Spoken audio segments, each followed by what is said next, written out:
Assalamualaikum warahmatullahi wabarakatuh. Jumpa lagi dengan saya, Petani Mantul Tenggamus. Oke, rekan-rekan, sahabat channel Petani Mantul Tenggamus, kali ini saya akan berbincang tentang cover crown atau penutup tanah. Nah, ini kita berbicara untuk penutup tanahnya itu alami sekali. Kenapa saya bilang alami? Seperti artinya rekan-rekan, kawan-kawan lihat sendiri.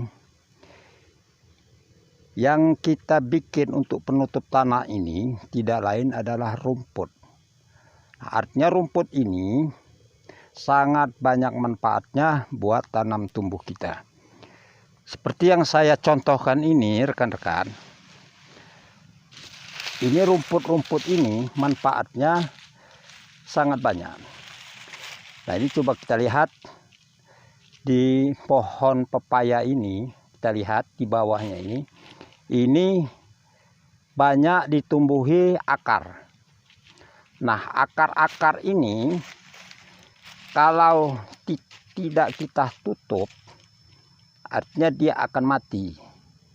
Dia juga tidak akan bisa menyerap makanan karena dia terlalu panas atau tidak tertutup oleh penutup tanah. Rekan-rekan sekalian, ini nyata atau fakta. Kalau kita bikin penutup tanah tidak menggunakan kompos atau rumput, kemungkinan besar sekali kita akan rugi. Terutama rugi satu, sudah mengeluarkan biaya yang tidak sedikit. Manfaatnya juga cuma satu manfaat, dia cuma untuk menutupi permukaan tanah. Nah, kalau yang saya praktekkan, yang kita pakai rumput untuk penutup tanah ini seperti ini, rekan-rekan.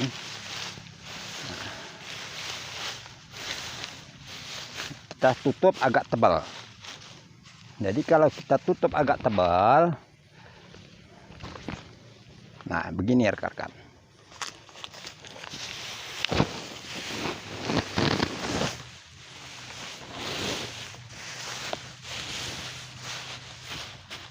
Nah, ini manfaat rumput. Coba artinya rekan-rekan lihat sendiri.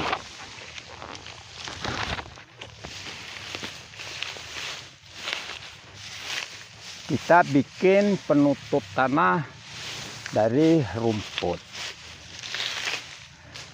Nah, makanya rekan-rekan, kawan-kawan sekalian, kenapa saya tidak menyarankan untuk pakai herbisida untuk pembasmian rumput. Karena rumput ini sangat berguna bagi tanaman kita, bagi kehidupan kita manusia. Contoh seperti ini. Kalau tanah ini kita tutup pakai rumput, mudah-mudahan, mungkin ini sudah hukum alam ya, rumput ini akan hancur.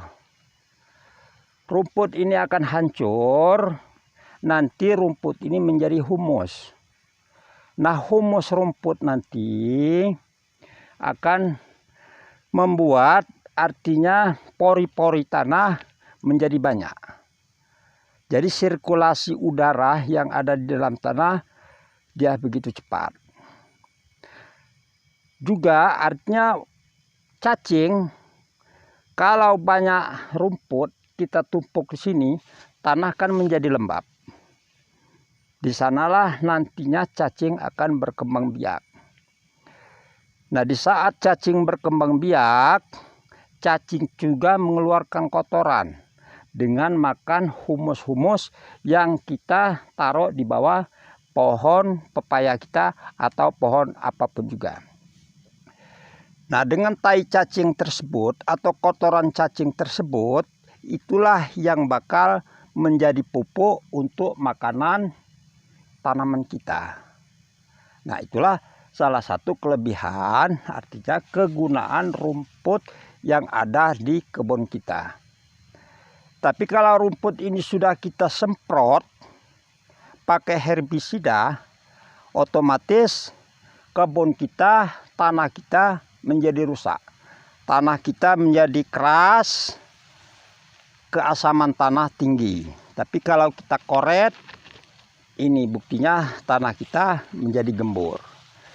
Jadi pori-pori tanah atau ventilasi tanah akan tercipta dengan sendirinya.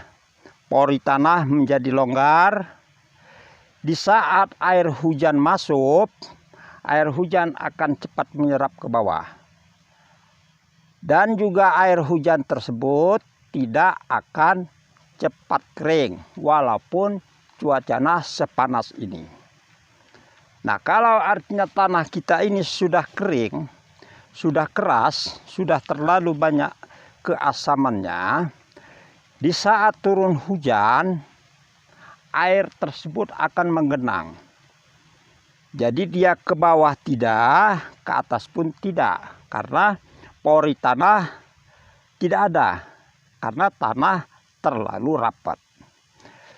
Nah, kawan-kawan, rekan-rekan sekalian, fungsi daripada rumput ini yang setelah saya perhatikan benar sangat banyak manfaatnya. Jadi kalau tanah sudah kita rawat, sudah kita artinya kasih untuk kehidupan, tapi kita tidak berbicara masalah pemupukan tanaman. Ini kita berbicara tentang perawatan tanah. Jadi kalau tanah sudah kita kasih kompos, kompos juga tidak harus pakai kohe atau kotoran kambing. Kira-kira yang ada di kebun kita, di lingkungan kita, itu dapat kita jadikan kompos. Contoh rumput seperti ini. Tidak harus kita pakai kohe kambing dan sebagainya. Itu sangat repot dan sangat artinya menyita waktu kita. Jadi rekan-rekan, untuk pembahasan masalah pemeliharaan tanah ini memang sangat panjang. Mungkin tidak sepenuhnya akan kita ceritakan lewat video ini. Tetapi kita ambil poin dan inti-intinya saja. Nah, rekan-rekan, kalau tanah ini kita sudah pelihara, artinya kita rawat, nantinya tanah kita ini akan subur. Dia akan subur. Nanti kalau dia subur, apapun yang kita tanam di kebun kita ini, insya Allah akan tumbuh bagus. Walaupun tidak kita pupuk seperti pupuk kimia dan sebagainya. Kita cukup untuk memanfaatkan alam. Karena pupuk yang sudah kita siapkan, komposnya ini nanti dia menjadi humus. Nah, itu untuk jadi makanan daripada tanam tumbuh kita. Artinya kawan-kawan, di dalam berkebun secara organik ini sangat simpel dan sangat artinya meringankan biaya kita. Untuk kawan-kawan, mari kita berbagi cerita di seputar dunia organik. Ini pepaya ini, rekan-rekan, tidak saya pupuk pakai kimia. Dan juga artinya rumput-rumput juga tidak saya semprot. Bahkan biar saya suruh tinggi, setinggi lutut atau lebih, kita biarkan. Nanti kita babat. Setelah kita babat, rumputnya baru kita susun. Kita taruh di bawah pohon-pohon pepaya kita. Walaupun kemarau, walaupun hujan, artinya air akan stabil di dekat atau di pohon pepaya kita. Kalau kita pakai kompos, airnya cepat masuk, airnya juga cepat menguap. Karena pori daripada tanah tersebut sudah tersedia sangat banyak. Nah, mungkin rekan-rekan itu sekelumit cerita daripada saya. Kalau misalnya kawan-kawan artinya dalam hal bertani pepaya mengalami kendala penyakit kuning, fusarium dan sebagainya, itu nomor satu itu penyebabnya kita kurang memperhatikan tekstur tanah. Fusarium artinya dia busuk akar. Sebabnya kenapa? Karena tanah kita ini sudah padat. Sudah padat, sudah tidak gembur lagi. Nah, ujung-ujungnya air yang masuk ke tanah di pangkal pokok pohon kita tersebut, dia tidak bisa ke bawah lagi. Akhirnya dia menggenang akar. Dia juga tidak bisa secepat itu naik ke permukaan karena tidak ada pori-pori. Nah, setelah beberapa hari setelah hujan deras, maka terjadilah pepaya kita menjadi kuning. Karena air menggenang di akar, akhirnya akar akan menjadi busuk. Nah, cara penanggulangan fusarium artinya kelebihan air, artinya seperti itu.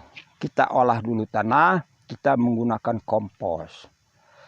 Nah, sesudah itu ada penyakit-penyakit tentang penyakit kuning, virus dan sebagainya, rontok, bunga dan sebagainya, itu harus sangat kita perhatikan. Tetapi kunci faktor utamanya adalah bagaimana cara kita mengolah tanah. Kalau tanahnya sudah kita olah secara benar, secara organik, kita berikan kompos yang ada di sekitar kita, insya Allah tanaman kita akan menjadi sehat. Kalau tanaman kita menjadi sehat, insya Allah buahnya pun akan lebat dan memuaskan kita. Kalau kita terpancing dengan informasi yang namanya kimia, baik pupuk maupun obat-obatan, yaitu memang betul. Tetapi kalau menurut saya yang sudah-sudah, itu saya lakukan selalu gagal dan selalu gagal. Uang saya habis, biaya saya habis, artinya pepaya saya tetap kena virus, kena kuning, artinya betul-betul tidak bisa diselamatkan. Nah, ini saya belajar secara organik. Artinya alhamdulillah hasilnya nampak seperti ini. Nah, bunga, buah ini rekan-rekan. Buah pertama, buah kedua, ya ini rontok, buah 3, 4, 5, 6, akhirnya artinya semuanya jadi. Padahal cuaca seperti ini tetapi tidak menghalangi daripada kesehatan, kesuburan pepaya kita ini. Karena tanah ini sudah kita olah secara organik. Air masuk dengan pori-pori tanah yang disebabkan karena kita pakai kompos tadi, pakai humus. Humus akan menyebabkan banyak cacing. Cacing juga akan makan humus. Dia akan artinya mengeluarkan kotoran. Kotorannya juga akan diserap oleh tanaman. Nah, kotoran cacing itu yang dinamakan pupuk organik. Nah, kawan-kawan, kalau kompos humus ini artinya sekedar buat penggembur, penyubur tanah. Artinya boleh dikatakan buat pupuk dasar tanah. Jadi kalau tanahnya kita kasih kompos, artinya kompos juga sudah menjadi humus. Nah, itu tanah sudah menjadi gembur, pori-porinya juga artinya sudah banyak, cacing sudah masuk. Nah, artinya tanah sudah bisa kontrak sama kita. Mau hasil berapapun, artinya tanah juga bisa membantu kita. Nah, kalau tanahnya tidak kita olah, pori tanah terlalu sempit, bahkan tidak ada banyak, artinya akan menyebabkan penyakit. Semakin banyak pupuk kimia yang kita pakai, obat fungisida, inseksida yang kita pakai, tanaman kita akan tambah artinya rusak. Itu pengalaman saya yang sudah-sudah, karena saya bertani pepaya California ini alhamdulillah sudah berjalan selama 15 tahun. Jadi uji coba dan bagaimana maunya pepaya ini artinya sudah saya alami. Tetapi alhamdulillah artinya dengan saya pakai organik, bersahabat dengan alam, artinya pepaya saya alhamdulillah sehat-sehat. Makanya saya berbagi cerita, berbagi artinya ilmu dengan kawan-kawan pencinta California. Mari kita mengadakan sharing, mengadakan artinya tukar pendapat gimana secara berkebun pepaya supaya berhasil. Kita sama-sama artinya belajar dan belajar dan belajar. Nah, rekan-rekan, mungkin itu adalah sekelumit cerita di sekitar dunia pepaya untuk menerangkan bagaimana kita menciptakan cover crown atau penutup tanah yang benar, yang tidak pakai plastik, kita tutup pakai rumput. Kegunaan dan manfaatnya tadi sudah saya terangkan. Nah, itu adalah secara kebetulan. Nah, itu kira-kira rekan-rekan, kawan-kawan semua yang saya dapat sampaikan. Jadi tidak secara detail karena waktu. Mungkin akan saya akhiri pembicaraan kita ini dengan kata wassalamualaikum warahmatullahi wabarakatuh. Terima kasih saya ucapkan. Petani Mantul Tenggamus sukses.